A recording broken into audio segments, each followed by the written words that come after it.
Um minuto de silêncio é o título porque uma geração, pelo menos, já era, né? Meio que morreu.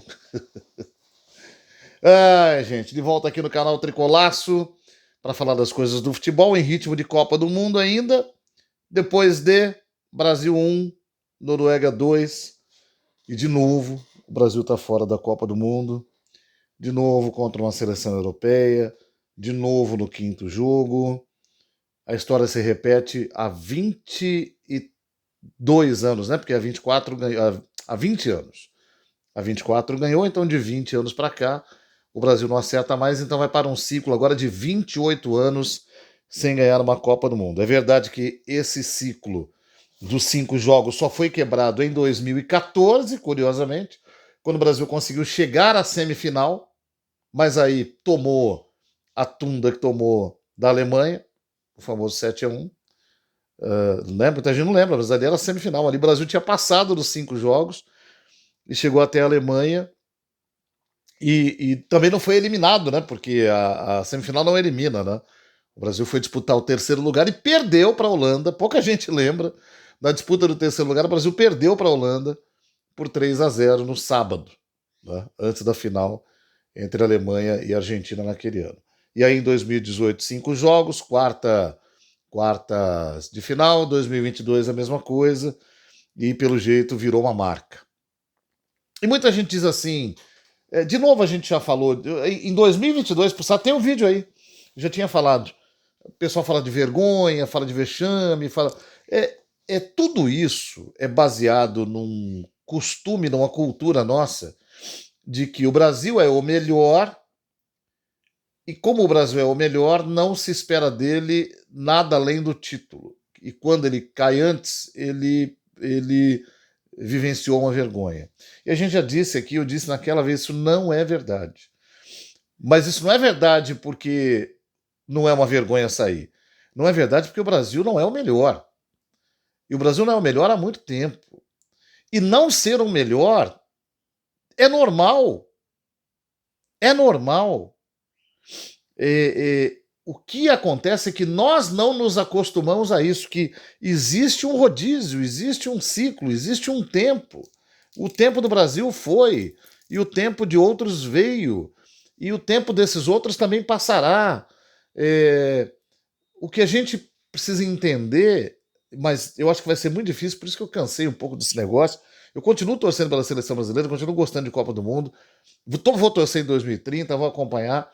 Mas o que me deixa um pouco cansado é que, infelizmente, essa narrativa ela é muito bem calcificada no nosso cotidiano e ninguém consegue desmontá-la.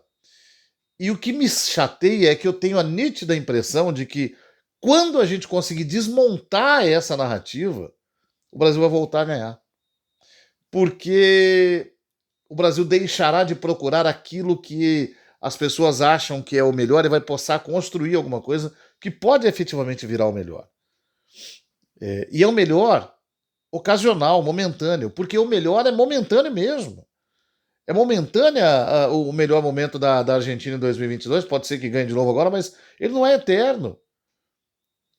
Foi momentâneo o grande momento da Espanha em 2010, quando ganhou, mas ele não prosseguiu em 2014, mas a Espanha está aí, pode chegar na final de novo, pode ganhar essa Copa também. Aquela hegemonia que a gente fala a respeito do Brasil, ela não acabou em 2026, e nem em 2022, e nem em 2018. Ela acabou há muito tempo. E repito, o principal pensamento que a gente deve trabalhar é normal que tenha acabado. Porque acaba. E pode recomeçar. Está aí o momento da França. A França, desde 1998, é a seleção que mais disputou título de Copa do Mundo. Ela ganhou duas, 98 e 2018. E ela foi à final, além de 98 que ganhou e 2018 que ganhou, também em 2006, em 2022 e pode ir esse ano de novo. Então ela participou de 4 finais em 7 Copas e ganhou duas. É difícil repetir um ciclo desse. Mas antes disso, como era a França? E a França já era uma grande seleção, já era uma produtora de grandes jogadores. Ela só foi conseguir em 98, mas ela já produzia craques. Aliás, a França tem uma facilidade de produzir bons jogadores, como o Brasil tem, há muito tempo, mas não transformava isso em vitórias em Copas. E deixou de ser a França? Deixou de existir futebol por lá? Não. Como não vai deixar de existir aqui. O futebol do Brasil continuará sendo bom. O futebol produzido por jogadores do Brasil continuará sendo bom. Agora, a seleção brasileira, ela depende de fatores além desses. Não basta só juntar o melhor de cada time que está jogando no mundo que você tem uma seleção. Tem outras questões. Os jogadores brasileiros de hoje, eles são os melhores nas suas funções nos times onde jogam? Muitos deles não. Tirando o Vini Júnior, muitos deles não. E além disso, você tem que ver se na seleção o cara consegue desempenhar aquilo que ele desempenha no clube dele. É muito difícil. E o futebol hoje está muito nivelado. Esse nivelamento não é ruim, ele é bom. É sinal que todo mundo cresceu. Portugal está aí, indo para uma quarta de final contra a Espanha. Se passar, vai para a semifinal. Portugal até 98 não chegava a oitavas de final. Portugal pouco disputava a Copa, inclusive. Não era comum Portugal estar em todas as Copas a cada 4 anos. Hoje está aí. Toda a Copa Portugal está. E algumas Copas Portugal vem encostando, podendo bater na trave e chegar.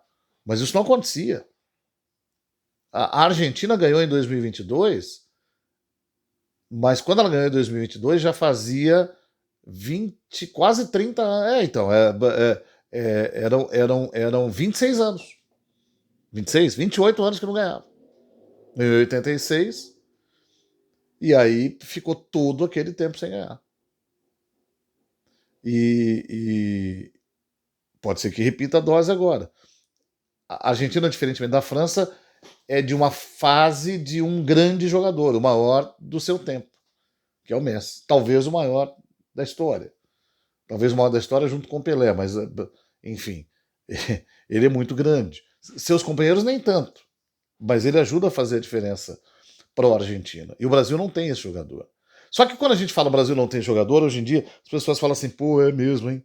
O Brasil acabou. Não, cara, o futebol é assim, é que nós nos acostumamos a ter muito tempo os melhores.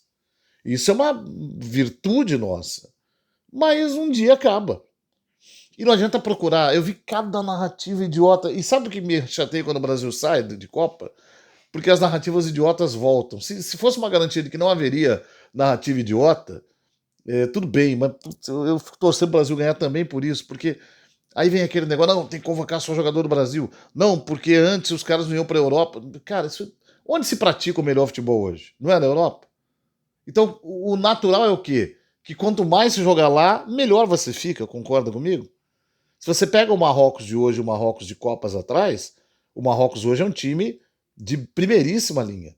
E o Marrocos quase não tem jogador marroquino. Tem jogadores europeus com ascendência marroquina que foram trabalhados e convocados para jogar por Marrocos. Jogadores do melhor futebol do mundo. No Brasil jogava-se o melhor futebol do mundo. Não se joga mais. Joga-se o melhor futebol do mundo na Europa há pelo menos 28 anos. Ou melhor, pelo menos 22 anos, né? Agora, cara, eu tô ruim de conta, hein? 18? 18, porque eu tô colocando de 2008 para cá. Claro, até 2008 você jogava muita bola, mas acho que 2008 é aquele marco da Revolução da Espanha, de um monte de seleção crescendo muito, né? Então é natural. Não tem, quando o cara joga lá, é sinal que ele é bom de bola. Então, o que o Brasil precisa voltar é produzir jogadores muito bons em posições específicas. É verdade, quando diz, não tem mais meia, o centroavante 9 do Brasil está em falta mesmo, isso precisa voltar a aparecer. Mas vai aparecer, daqui a pouco aparece um moleque aí que faz gol pra caramba. Porque senão fica essa concentração assim de, não, porque os empresários tomaram conta do futebol do Brasil. É verdade, mas eles tomaram do futebol inteiro. No mundo inteiro tem empresário, todos os jogadores do mundo têm empresário, o Haaland tem empresário, o Mbappé tem empresário. Todos eles fazem o que os empresários mandam. Agora, eles são muito bons. Eles são muito melhores. O Haaland é muito bom, mas é muito bom no ofício de fazer gol. Mas digo assim, craque geracional mundial, o Mbappé é um. Né? E não é porque ele não tenha empresário, porque ele é bom. Se aparecer um moleque muito bom no Brasil, mesmo que ele tenha empresário, ele continuará sendo bom. O empresário não vai atrapalhar. Porque, não, o empresário vai preparar o jogador para jogar na Europa. Como agora eles querem zagueiros, ele vai investir em zagueiro. Ok. Mas para cada. Toda vez que tiver zagueiro, vai ter meia, vai ter ponta, vai ter centro, vai ter sempre. A questão é que não são bons. Os que apareceram não são bons. Você acha que o empresário não quer que apareça um 10 craque para ele vender? Não quer que apareça um 9 craque para ele vender? Ele vai ganhar muito mais dinheiro do que ganha com zagueiro, pô. Então não caiam nessa. É tudo muito simples, é tudo muito explicadinho. Então, cara, é o seguinte: o Brasil, infelizmente, não consegue produzir jogadores como já produziu antes. E em algum momento da história, talvez volte a produzir. É preciso que haja algum tipo de busca dos clubes por esses jogadores e que eles sejam fortalecidos aqui e se interessem por jogar e se interessem por mostrar alguma coisa positiva aqui. E sim, os empresários precisam também colaborar, não com a gente, mas com eles mesmos, né?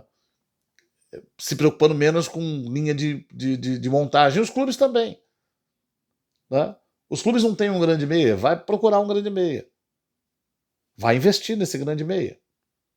Vai investir no grande centroavante. Eles vão surgindo. Eles surgem, aliás, eles surgem. O Igor Thiago, que todo mundo meteu o pau, tá lá fazendo 25 gols na Premier League. Esse cara não vai ficar lá, daqui a pouco ele vai parar num time maior. Ele é um bom valor brasileiro, mas na Copa ele é muito jovem, ele sentiu o peso da camisa. Esses são os jogadores que a gente tem. É preciso entender que aquela diferença absurda que existia do jogador brasileiro que a gente conheceu para os outros não existe porque os outros se aperfeiçoaram. E aí a nossa briga é em pé de igualdade. É isso. Tô falando isso tudo porque, cara, essa conversa ela não vai sair do lugar. Ela vai ficar sempre aqui. Ai, porque outro dia um cara propôs na internet proibir de sair pro exterior para jogar aqui no futebol que a gente joga aqui, medíocre, com os técnicos péssimos que a gente tem aqui. Aliás, técnico brasileiro que não tá na seleção brasileira, né? E esse foi um problema, porque o Ancelotti errou. O Ancelotti errou. O mundo ideal diz que a gente deveria ter um técnico brasileiro na seleção brasileira. Mas para que esse mundo ideal fosse concretizado, esse técnico brasileiro tinha que ser bom. E não há esse técnico bom. Então, a CBF tomou uma decisão inteligente quando pensou num técnico novo e apontou: nós queremos um estrangeiro. A CBF errou quando não foi lá contratar o estrangeiro assim que a seleção brasileira saiu da Copa de 2022. Ficou esperando o Ancelotti passar mais um ciclo no Real Madrid. Foi um erro.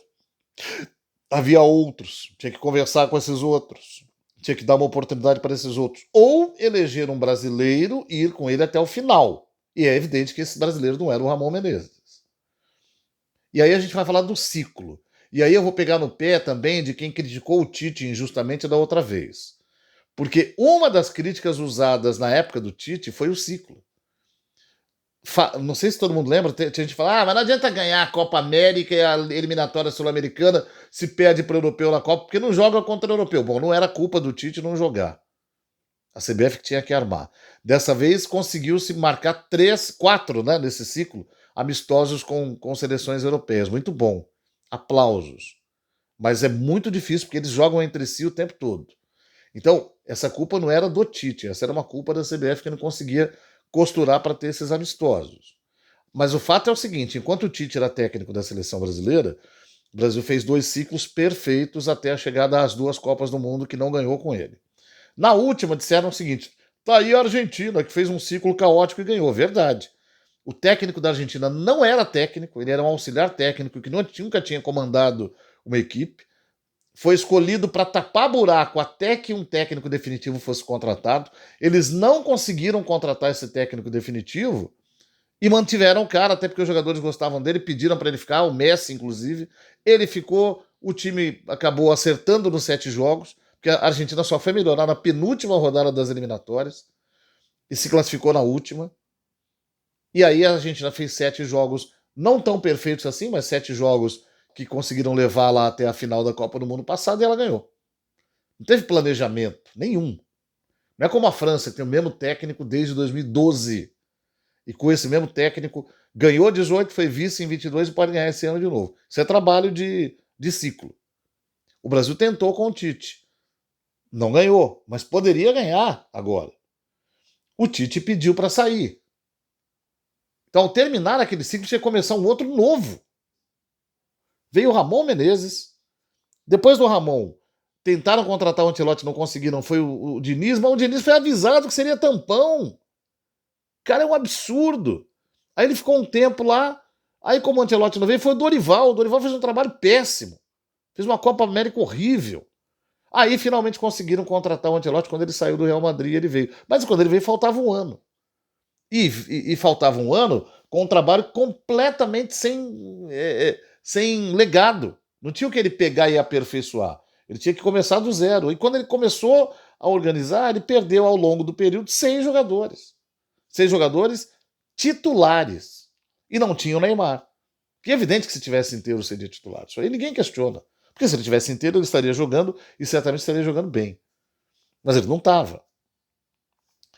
Então não dá para cobrar dele um time perfeito agora. O que foi feito foi um remendo.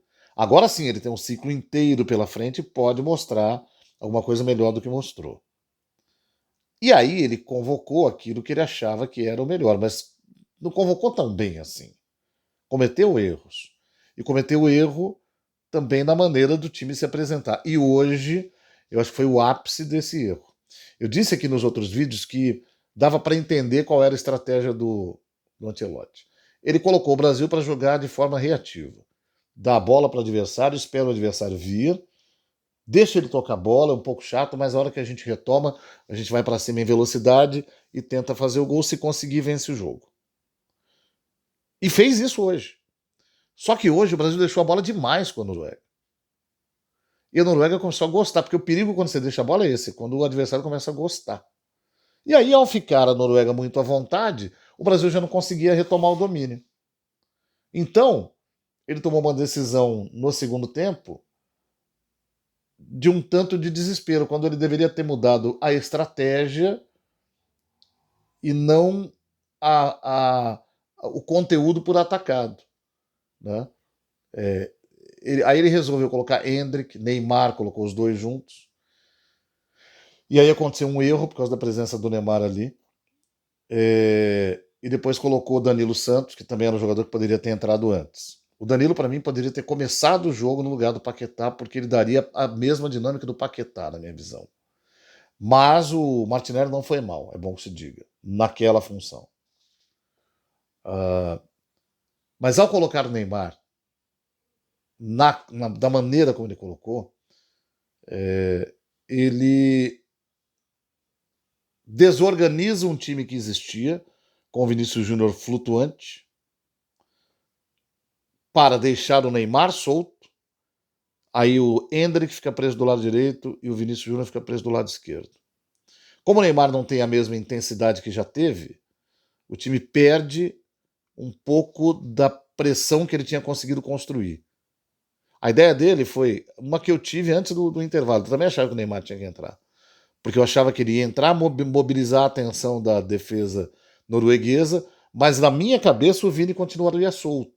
Na cabeça do Ancelotti, só o Neymar podia ficar solto. E ele não está errado, porque o Neymar não tem força de combate, ele tem que ficar ali mesmo.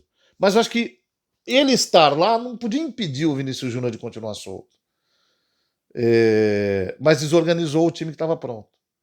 Desorganizou. Ironicamente ou não, o Brasil tomou o gol depois que o Neymar tinha entrado. Tem gente escrevendo sobre isso. Depois que o Neymar entrou, o Brasil perdeu o jogo. De certo modo é verdade. Não é culpa do Neymar, mas é culpa da estratégia que foi montada para utilizá-lo ali. Naquele momento, daquela forma, eu não teria colocado. Disse aqui, eu teria colocado no começo do segundo tempo, mas com outra ideia. A ideia do Ancelotti acho que não funcionou. O pior é que na minha cabeça o Neymar também tem que ficar solto. Só que imaginando um cenário onde ele fosse virar alvo da marcação. E ele não virou. Ele não virou. A Noruega continuou mantendo a sua posse de bola e encontrou o lado direito mais desguarnecido, porque o Arrayan ajudava a marcar. E Neymar e Endrick não estavam ajudando a marcar. Então o erro estratégico foi aí. Então, e não tem desculpa, porque todo o erro vem desde o começo. Ele vem da escolha da estratégia que teve que mudar no meio, com a porta já quase escancarada. Terminou de escancarar quando entrou Neymar e Endrick. Aí tem outros erros. É importante, por exemplo, a gente não deixar prosperar a narrativa do Vinícius Júnior pipoqueiro. Isso aí é coisa de quem quer botar uma culpa que não é do Vinícius para dizer, ó, o Neymar assume risco, o Vinícius não. Porque o Neymar bateu o pênalti dele e fez. Não, o Ancelotti falou na coletiva e o David Ancelotti no final do jogo. O batedor é o Bruno Guimarães. Ah, mas o cara tem que se impor. Não, o cara não se impõe porque ele tá no treino onde isso foi definido. Pô, se foi definido é porque o cara bate bem, ele viu no treino. Ele vai brigar com o técnico? Ele conhece o técnico há um zilhão de anos. Fala, pô, o cara escolheu, é ele que vai bater. E ele foi pra bola, inclusive. Mas aí o Bruno lembrou, ele saiu. Ele não tem que brigar com o Bruno por isso.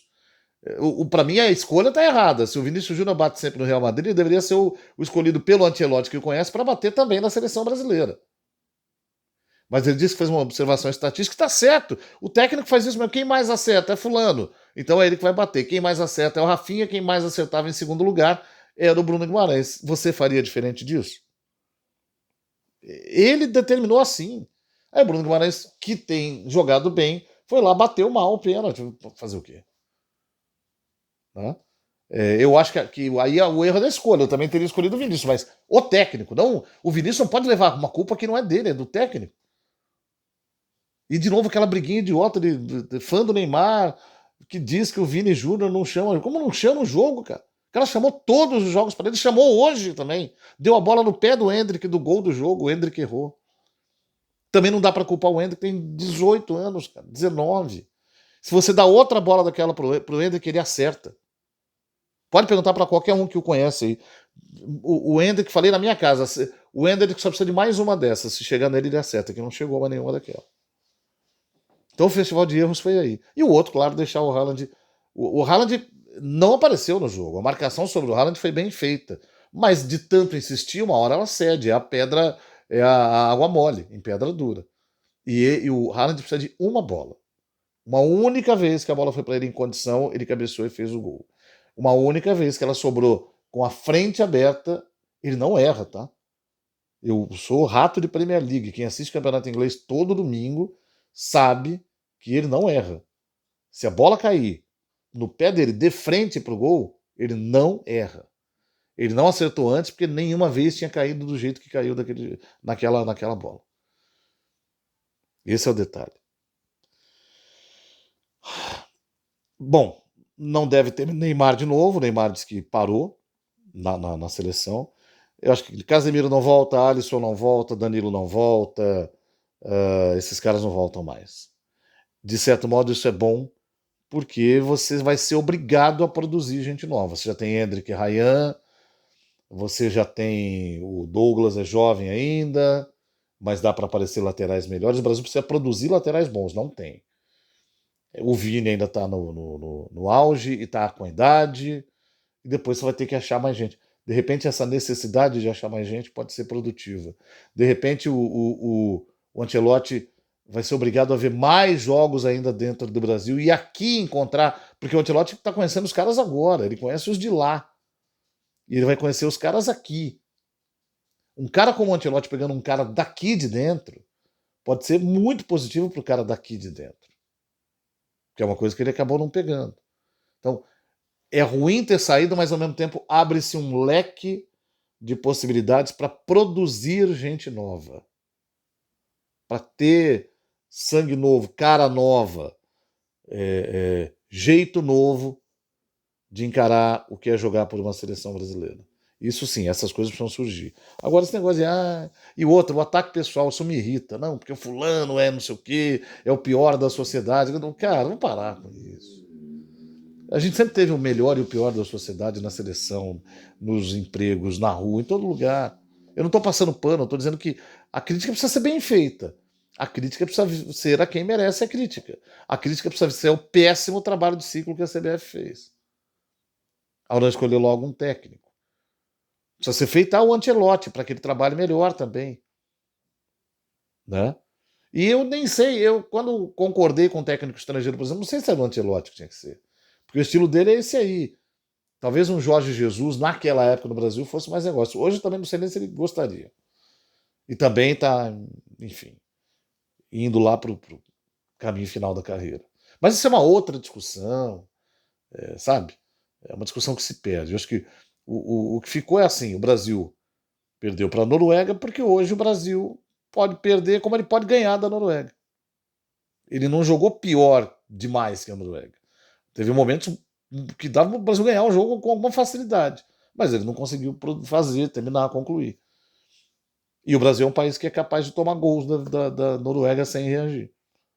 Esse é o momento que nós chegamos aqui. E ele é ruim, mas ele pode ser bom se você começar a produzir coisa boa de novo. É uma reflexão. Não dá para dizer, não tem caminho certo. Vai todo mundo tentar apontar o caminho certo e não vai ter caminho certo. E ó, cancela as bobagens. Proibir o jogador de ir para fora, porque só pode falar português. Para com isso. Isso não existe. O melhor futebol está lá e quem estiver jogando lá está no melhor futebol. E quem está no melhor futebol tende a se apresentar melhor. Isso é tão evidente para mim e devia ser para todo mundo. Valeu, gente. Um abraço e até a próxima Copa.